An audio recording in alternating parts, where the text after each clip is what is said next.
Unsa ba gyud mga igsoon ang pasabot sa pulong nga Katoliko? Ang pulong nga Katoliko mga igsoon gikan kini sa Griego nga pinulongan sa kapulong nga Griego Katolis o Kataholos, Catholicos. Bot kasabot tibuok kalibutan, makailapon, malokpanon. Ang atong Ginoong Hesukristo nagsulti, nagsugo siya.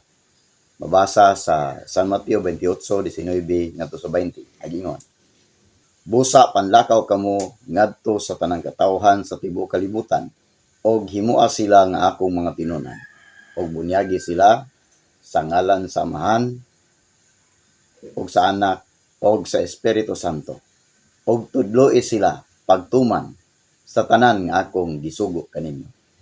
Og hinumdumi ako maguban kaninyo sa kanunay hangtod sa katapusan sa kalibutan. Mao kana ang buti pasabot sa pulong Katoliko. Tibuok kalibutan, tanang katawhan, sa tanang panahon, tanan nga mga gisugo, tanan nga mga gitudlo ipatuman.